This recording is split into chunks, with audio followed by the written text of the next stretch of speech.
Bonjour tout le monde et bienvenue au podcast Les vraies affaires zéro bullshit. Ici Roch Cholette, merci d'être là en ce vendredi pluvieux. Pas trop de golf aujourd'hui pour plusieurs, n'est-ce pas? Je veux vous réitérer ma demande.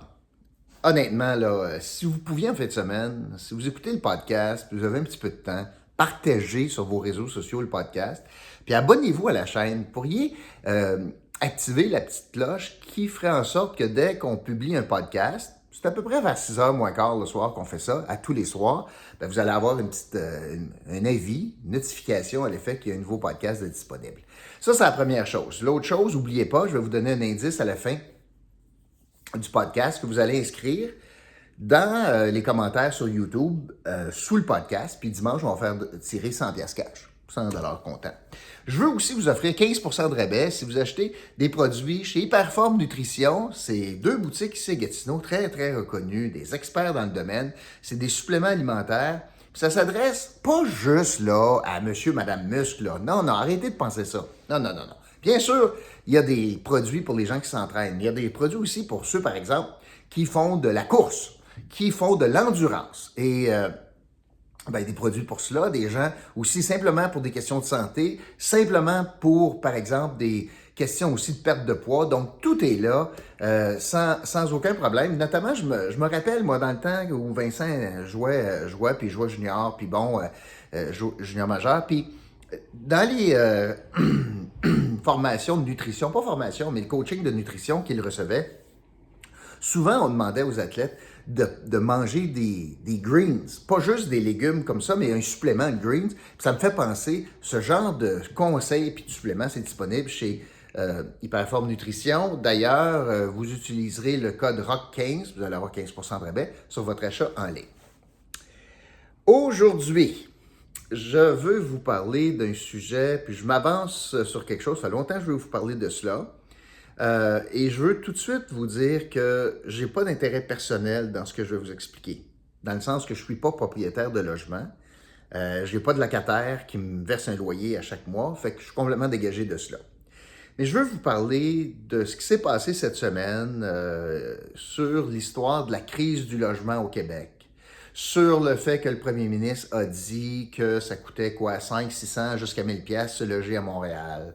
Puis que les partis d'opposition ont déchiré leurs chemises, qui étaient déconnectés, etc., etc. On entend des groupes communautaires, toujours les mêmes, toujours la même vieille rengaine. Ça prend du logement subventionné. Qu'est-ce qu'on doit comprendre? C'est que vous qui payez votre hypothèque, vous devriez payer une portion du loyer de quelqu'un qui n'est pas capable de le payer. Et on entend ça, là, c'est le facteur ambiant, la pénurie de logement. Et je veux parler de cela aujourd'hui. J'ai beaucoup de choses à vous dire, puis je vous dis d'entrée de jeu que je veux l'aborder d'un côté qu'on n'aborde pas souvent. Puis mes amis de gauche vont me lancer des tomates, c'est correct. Mais je veux aborder des faits réels, là, puis je veux vous parler de cette pénurie de logements abordables, puis on va le définir ensemble, d'une façon assez lucide.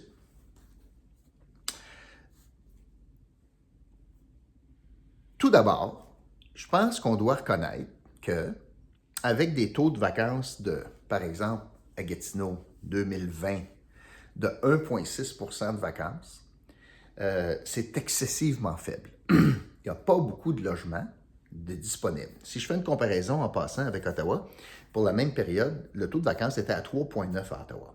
Sauf que les loyers sont beaucoup plus chers. Le loyer moyen pour la même période pour un 2 chambres à coucher à Gatineau était de 874$. Puis à Ottawa, il était c'est-à-dire, en octobre 2020, à Gatineau, il était 950$. Puis à Ottawa, le 2 chambres était pour la même période, octobre 2020, 1517$. C'est énorme comme différence. Donc, c'est beaucoup moins cher du côté québécois. Il y a toutes sortes d'avantages de vivre au Québec en passant. J'aurai la chance d'y revenir avec un podcast pour faire la comparaison entre Ottawa et le Québec. Mais le taux de vacances à Gatineau est très préoccupant. Donc, quand on pose la question au premier ministre, est-ce qu'il y a une crise du logement, M. le premier ministre? Moi, je pense que pour Gatineau, la réponse est oui. Il y a une crise du logement. pas juste du logement abordable. Pour tous les logements. Il y a une crise aussi de maisons neuves ou de maisons disponibles. Il y a une crise de logement, de loyer, d'appartements un peu plus chers, comme il y a une crise du logement pour des endroits beaucoup moins chers en lien avec la capacité de payer des citoyens. Alors oui, il y a une pénurie de disponibilité sur le marché pour que les gens puissent se loger à tous les prix. Cette situation fait en sorte que l'offre est trop basse par rapport à la demande. Et c'est tant mieux qu'il y ait une demande. C'est tant mieux qu'il y ait une demande. Je faisais un podcast récemment là, que Gatineau perd 600 logements, 600 personnes qui avaient une maison qui sont parties à l'extérieur, puis il y a 700 personnes qui sont déménagées d'Ottawa vers Gatineau. C'est une bonne nouvelle. Pas de le perdre vers d'autres villes. À Tursault, puis on crée de l'étalement urbain. Ça, c'est pas bon. Gatineau ne fait rien pour ça. Mais c'est bon d'attirer des gens d'Ottawa. Ce qui fait que la demande augmente, puis l'offre est insuffisante. Et ça nous amène à parler de cela. Pourquoi l'offre est insuffisante de tous les logements, incluant ceux à prix modique, mais incluant tous les autres logements également? Parce que ça, c'est la source du problème. Si je changeais cette dynamique, si j'avais plus d'offres que de demandes, mes prix baisseraient. Ça, c'est la nature du marché. C'est une économie de marché que nous avons. C'est comme ça qu'on appelle ça. Puis ça veut dire que la demande puis l'offre, c'est ça qui joue. Regardez le prix du homard. Il y a une demande forte en homard, et le prix monte. Pas différent des logements.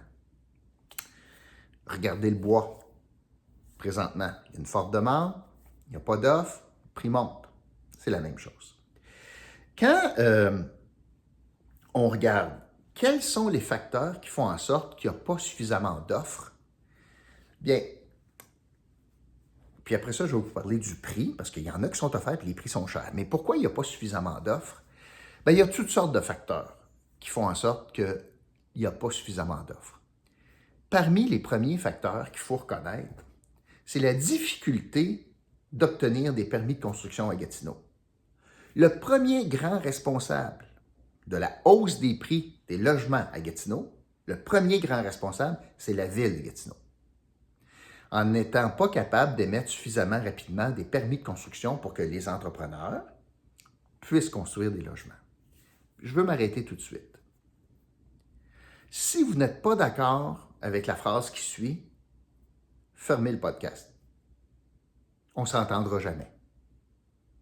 Si vous n'êtes pas d'accord avec ceci, les propriétaires de logements n'ont pas comme mission dans la vie de subventionner le loyer des gens qui y habitent. Les propriétaires de blocs, moi je décide d'acheter un triplex. Moi, ma mission dans la vie, c'est pas de perdre de l'argent chaque mois pour faire vivre une famille dans mon logement. Si vous n'êtes pas d'accord avec cette phrase-là, fermez ça tout de suite. Parce que je vais vous fâcher à mort pour tout ce qui s'en vient. J'en connais plein de monde, moi, qui ont acheté des triplex, des 4 logis. Puis après ça, ils augmentent le nombre de portes parce qu'ils sont en train de se bâtir un fonds de pension. Puis ils travaillent fort. Ils prennent des risques financiers. Puis ils travaillent la fin de semaine. Puis ils font des travaux. Puis ils peinturent. Puis ils changent le plancher. Puis ils essayent d'obtenir des locataires. Puis il y en a des bons. Puis il y en a des pas bons. Puis c'est de l'ouvrage, être propriétaire. Alors, la job d'un propriétaire n'est pas de subventionner ou d'opérer à perte des logements. Il faut qu'il fasse suffisamment de revenus pour, non seulement couvrir ses coûts, tous ses coûts d'hypothèque, ses coûts d'entretien et ses coûts de taxes municipales, puis de mettre un petit peu d'argent de côté parce que le toit un jour va être à changer, parce que, n'oubliez pas, même s'il vend un jour qu'il va le vendre, bien, il y a de l'impôt à payer, parce que c'est un gain en capital. Alors, l'objectif du propriétaire, c'est pas de subventionner des locataires. C'est pas ça la job dans la vie du propriétaire du 3 logis. Alors, pourquoi il n'y a pas suffisamment d'offres? Premièrement, je l'expliquais, la difficulté de construire, je prends Gatineau, on n'est pas capable d'émettre des permis suffisamment rapidement. L'autre chose, il y a bien du monde qui ne sont pas intéressés à bâtir du locatif. Pourquoi? C'est un paquet de troubles. Et 2, les règles sont excessivement excessivement contraignante quand je pense à la Régie du logement. Combien de fois on entend dire que la Régie du logement, c'est comme la tour de Pise? Ça penche toujours sur le bord du locataire, tout le temps, avec notamment le contrôle des augmentations de loyer, avec les interdictions d'éviction, avec tous les problèmes que ça coûte, que ça entraîne. D'ailleurs, la Corpic a présenté en commission parlementaire en 2019 certaines informations, certaines données. Saviez-vous que il y avait, en 2019, pour 250 millions de dollars de loyers impayés au Québec? Ça veut dire qu'il y a un propriétaire qui paye pour, là, qui assume ça. Là. 250 millions de dollars de loyers impayés. Puis il y avait pour 150 millions de dommages d'effectuer dans les logements. On connaît toutes des histoires comme ça. Je ne généralise pas. Je ne dis pas que tous les locataires ne sont pas bons. Pantoute. Loin de moi de penser ça. Bien au contraire. Mais est-ce qu'il y en a qui font du dommage? Oui. Est-ce qu'il y en a qui ne payent pas leur loyer? Oui. Puis ça fait partie des risques qu'un promoteur, qu'un monsieur tout le monde, madame tout le monde, décide d'assumer. Alors, il n'y a pas beaucoup d'offres parce qu'on n'émet pas à Gatineau beaucoup de permis ou c'est long avant d'émettre des permis de construction. Parce que la Régie du logement, c'est un joueur majeur dans un marché très réglementé. Puis parce que c'est loin d'être évident d'être capable de rencontrer les obligations financières en matière de logement. Je vais vous donner des exemples. Alors, quand on regarde la réalité des choses, quand on regarde, là, OK, je veux me bâtir un triplex, puis je veux offrir 3 logis là, en location. Bien, bonne chance, parce que, prenons présentement, là, avez-vous idée du coût du 2x4? Bâtir. Avez-vous idée du coût de la main-d'œuvre? CCQ est obligé. Alors, c'est tout le monde qui sont CCQ. Ça veut dire que j'ai une pénurie de main-d'œuvre. Ça veut dire que j'ai des coûts de construction bien supérieurs à Ottawa à cause des taux de CCQ. Puis l'autre chose, je vous en ai souvent parlé, bâtir à Gatineau, en partant, ça te coûte un bras. Oui, ton terrain est plus cher parce qu'il est centralement localisé, mais les exigences municipales aux promoteurs, il faut que dans le développement, ils payent le sous-sol, c'est-à-dire égout, aqueduc, ils fassent la fondation de la rue, fassent les 2 couches d'asphalte, fassent les bordures, les trottoirs, les lampadaires, assurent l'enfouissement de fil dans la cour. Ça vient gonfler mon prix de développement. Et là, Gatineau veut même élargir ses rues pour avoir moins de terrain disponible à vendre. Ça veut dire que ça va augmenter encore davantage ses coûts. Alors, non seulement Gatineau ne livre pas de permis de construction, mais augmente le coût de construction. Quand j'augmente mon coût de construction, qu'est-ce que vous pensez qui arrive? Bien, le gars, il emprunte plus, la fille emprunte plus, mais si tu empruntes plus, ton paiement hypothécaire est plus cher. Si tu veux couvrir tes frais de paiement hypothécaire avec les loyers, bien, tes loyers, par définition, sont plus chers. Alors, première étape, là, mes coûts de construction sont plus chers à cause de CCQ. J'ai les matériaux présentement, c'est l'enfer comment ça coûte construire. Puis finalement, construire, notamment à Gatineau, ça coûte plus cher. Ça coûte très cher. Juste pour commencer la construction. Ça fait qu'il y a bien du monde qui dit « Je ne suis pas intéressé. » Quand je mets une couche par-dessus l'autre, là, la CCQ, les conditions de la ville, la régie du logement, tout cela ensemble, ça complexifie tout cela. Et arrive à un moment donné les taxes municipales. Les taxes municipales, c'est majeur dans l'équation. Évidemment, là, je suis obligé de faire des genres de moyennes, puis vous parler de cela, mais je vais vous donner une couple d'exemples. Parce que j'espère que vous réalisez que dans votre loyer, dans le loyer qu'on demande à quelqu'un, 1000 $ par mois, 900 $ par mois, 1100 $ par mois, il y a des taxes municipales. Tout le monde paye des taxes municipales. Le locataire ne fait pas un chèque à la ville, à Maxime Penneau-Jobin. Non. Il fait un chèque à son propriétaire qui, lui, fait le chèque à Maxime Penneau-Jobin. Mais tout le monde paye des taxes municipales. Moi, mon grand chagrin, je fais une parenthèse, j'aimerais, moi, sur les baux, que ça soit indiqué combien de taxes municipales on paye. Dans ton loyer de 1000 $, là, t'en as tant qui vont aux taxes municipales. Je vais vous donner des exemples. J'ai pris certains exemples. Un 36 logis, fait que là, c'est assez cher, là, bâtir un 36 logis, mais c'est quand même 36 logis, là, c'est bien de l'espace de disponible pour des locataires. Bien, dans le secteur du plateau, un en particulier, là, je regarde ça, 82 000 $ de taxes. Ça fait, en moyenne, parce que là, dans le 32 logis, il y a des 1 chambre, il y a des 2 chambres, il y a des 3 chambres, il y en a des plus chers, des moins chers. Mais je ne tombe pas là-dedans. En moyenne, savez-vous combien ça coûte de taxes par mois, ça? Si je prends 82 621 pièces en 2021, juste les taxes municipales, je divise ça par 32 logis, je divise ça c'est par année, je divise ça par 12, ça me donne 191 pièces par mois juste de taxes municipales. Une moyenne. Fait que ça veut dire que quelqu'un qui a un 3 logis, là, paye probablement autour, tu sais, toute proportion gardée, 250, 300 pièces de taxes municipales dans son loyer par mois. 250. C'est de l'argent. Et pire, la régie empêche d'augmenter le loyer plus que l'inflation, mais la ville de Gatineau augmente ses taxes plus que l'inflation, ou a augmenté ses taxes plus que l'inflation. Conséquence, le manque à gagner entre les deux. Je ne peux pas augmenter mes revenus plus que l'inflation, mais mes dépenses augmentent plus que l'inflation. Qu'est-ce qui paye pour, vous pensez? C'est le promoteur, c'est le propriétaire. C'est pour ça quand on dit que c'est très sensible les taxes municipales, puis il y a toutes sortes de contraintes qui ne permettent pas d'aller les récupérer nécessairement. Puis quand, de façon inconsidérée, Maxime Pedneau-Jobin, son parti, puis l'ensemble des élus, depuis des années, décident d'augmenter les taxes plus que l'inflation, il y a un effet réel là, sur justement des gens qui disent « Non, je n'irai pas perdre de l'argent à bâtir un triplex, ça n'a pas de bon sens. » Il a aussi contribué à la rareté du logement. Il a donc, comme maire, contribué à la pression inflationniste des prix des logements.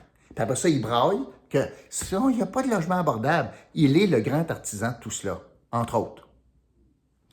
Alors, dans l'exemple que je vous donnais, là, 82 000 pièces de taxes municipales sur 36 logis, ça représente n'importe où entre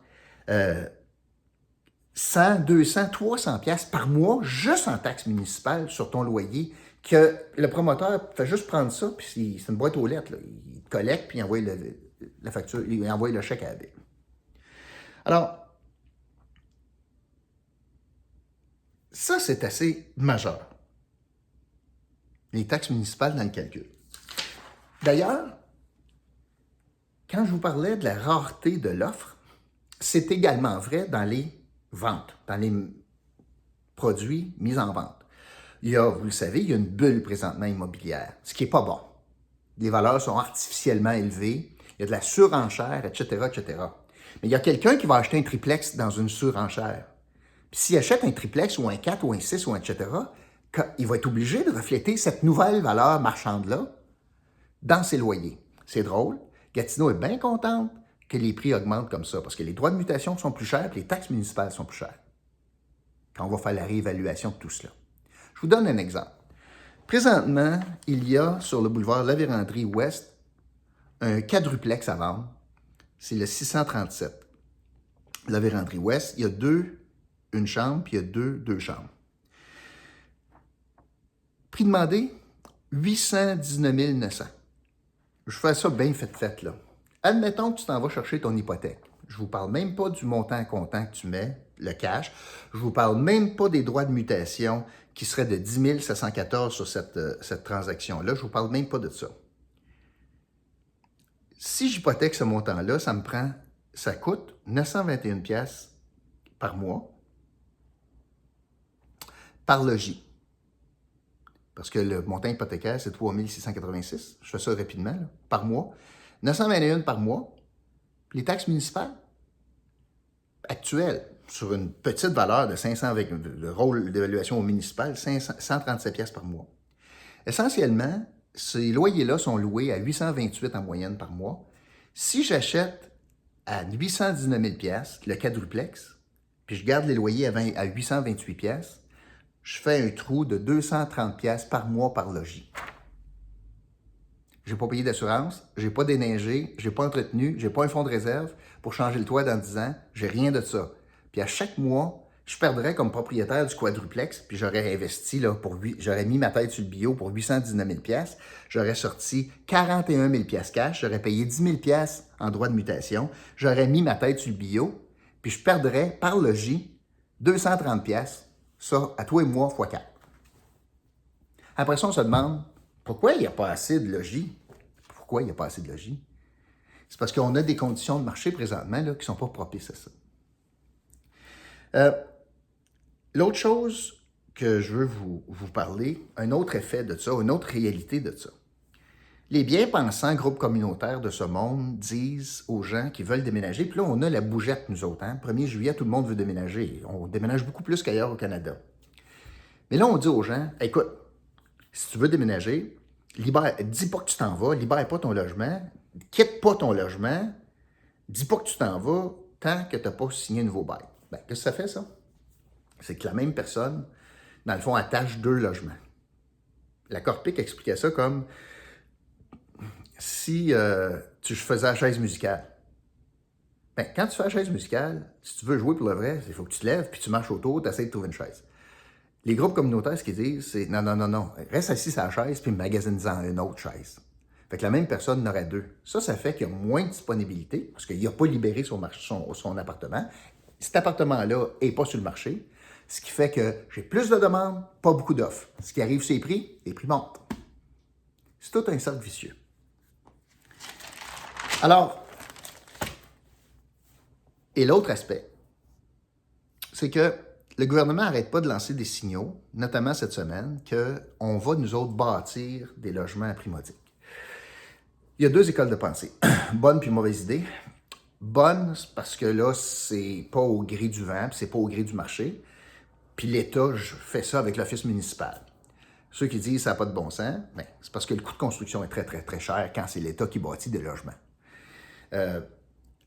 Ce faisant, puis avec les suppléments aux revenus, le problème qu'on vit, c'est qu'il n'y a pas beaucoup d'incitatifs pour le secteur privé de bâtir des logements pour des revenus plus modestes. Parce que ce marché-là, c'est vraiment accaparé par l'État. Ça, c'est un autre facteur. Moins important, mais un autre facteur. Alors, quand je regarde dans le fond tout cela, puis je regarde que les citoyens qui veulent des logements, je pense à Montréal notamment, on regarde des loyers à Montréal, mais oui, mais il faut que tu sois à 2 pas de l'université, il faut que tu sois capable d'y aller en marchant, il faut que ça soit climatisé, il faut que tu aies un parking. Mais oui, mais oui, c'est sûr que c'est plus cher, parce que les demandes sont de même. Là, puis, ah oui, je veux avoir 2 électros, etc. Alors, c'est drôle que quand tu magasines une maison, des fois, tu es obligé de t'éloigner parce que tu n'es pas capable de payer à côté de l'université ou de ton employeur. Mais on dirait qu'on a perdu cette notion-là quand il s'agit d'une location. Je devrais être capable de vivre à côté de mon employeur. Ben, peut-être, mais il y a un coût à ça. Alors aujourd'hui, ce que je voulais tenter de faire, c'est de montrer que la raison pourquoi les prix sont chers, c'est parce qu'il y a une pénurie. Puis pourquoi il y a une pénurie? C'est pas parce que les entrepreneurs sont tous des pas fins. C'est pas parce que tous les entrepreneurs pensent qu'à leur poche. Il y en a qui en profitent présentement. Là. Il y en a qui en profitent. Mais de façon générale, la structure de la manière que c'est fait présentement, là, c'est tellement compliqué. On a de la misère à en bâtir à Gatineau. On a de la misère à avoir des règles équitables avec la régie du logement. Ça coûte un bras construire à cause de toutes sortes de règles. Premièrement, les normes de construction sont exigeantes. On a un CCQ d'impact. La ville de Gatineau impose des règles puis des dépenses incroyables. Lump sum en partant. Puis les taxes municipales augmentent plus rapidement que l'augmentation du loyer. Ce qui fait qu'à chaque année, les propriétaires s'appauvrissent en fonction de la taxe municipale. Alors, tout ça mis ensemble fait que pour Gatineau, c'est difficile le marché de la location parce qu'il n'y a pas suffisamment de disponibilité. Parmi les bonnes nouvelles de la COVID, par contre, il y a 3 phénomènes qui ont agi cette année. Une chance. Puis c'est encore plus vrai à Montréal, un petit peu chez nous, mais il y a 3 facteurs qui ont contribué à libérer des logements. Je vais vous parler de ça. Premièrement, Airbnb. Personne ne les louait. Il n'y avait pas de voyage d'étrangers qui venaient passer du temps au Québec. Ces logements d'Airbnb ont été mis sur le marché pour une location à plus long terme. Donc, un afflux de logements disponibles qui ne l'aurait pas été autrement. L'autre chose, l'autre phénomène qui est assez bien fait, c'est que, pour libérer des logements, il y a une moins grande demande d'étudiants, notamment universitaires, cégep, parce qu'on n'était pas en présentiel. Fait qu'il y a bien des étudiants qui n'étaient pas obligés de venir physiquement à Montréal pour suivre des cours. Donc, on n'a pas pris de logement, ce qui a libéré du logement, vrai pour Gatineau un peu. Puis finalement, on n'a pas eu un gros solde d'immigration, donc pas eu une demande accrue provenant de nouveaux arrivants au Canada. Alors, tout ça a joué dans l'équilibre du marché, où est-ce que les taux de vacances sont un peu plus élevés à Montréal qu'à Gatineau. Alors, tout ça pour dire qu'avant d'arriver à des conclusions hâtives sur pourquoi c'est si cher, puis pourquoi on n'a pas de logement disponible. C'est une équation beaucoup plus complexe que de simplement, encore une fois, blâmer le secteur privé en disant c'est tout de sa faute. C'est multifactoriel. Les contraintes, je résume, les contraintes que l'on impose jouent. La lenteur administrative à Gatineau joue. Les coûts imposés par Gatineau, tant en termes de développement que taxes municipales, jouent beaucoup. Puis la forte demande par rapport à la disponibilité de maisons, notamment, des gens qui voudraient partir en maison, qui ne sont pas capables d'en trouver à cause de la bulle immobilière, joue également. Et ce n'est pas vrai, en terminant, que la seule solution, c'est deux choses. Parce que j'écoutais Maude Marquis-Bissonnette. La seule solution, c'est pas vrai que c'est plus de logements sociaux, puis que tous les contribuables québécois vont subventionner des loyers du monde. C'est pas juste ça la solution. D'une part. Puis la deuxième chose, probablement que la pire invention de Maude Marquis-Bissonnette, c'est de forcer, déjà les entrepreneurs n'étaient pas fous à l'idée de bâtir, à cause de sortes de contraintes, mais là, ce qu'elle veut faire, c'est d'imposer, par exemple, tu bâtis 10 logis, mais il y a 10 qui seraient des logis à prix modique. Ça peut marcher que si ce n'est pas les 9 autres qui subventionnent le logis qui ne payent pas assez. Ça peut fonctionner si, par exemple, c'est Québec qui subventionne ça. Mais si c'est, c'est le promoteur qui va assumer ça, puis dans le fond, il va répartir la facture sur les 9 autres qui payent le plein prix pour subventionner le 10e, ça marche pas parce que c'est un transfert de responsabilité fiscale qui n'a pas de bon sens. Parce que c'est pas juste aux 9 à payer pour subventionner le loyer de la 10e personne. Si on s'en va vers ça. Ça, c'est le genre de politique publique là, qu'on voit arriver de plus en plus à Montréal, puis à Gatineau. Alors moi, je voulais vous parler de ça parce que je trouve que ce côté-là de l'histoire n'est pas suffisamment expliqué.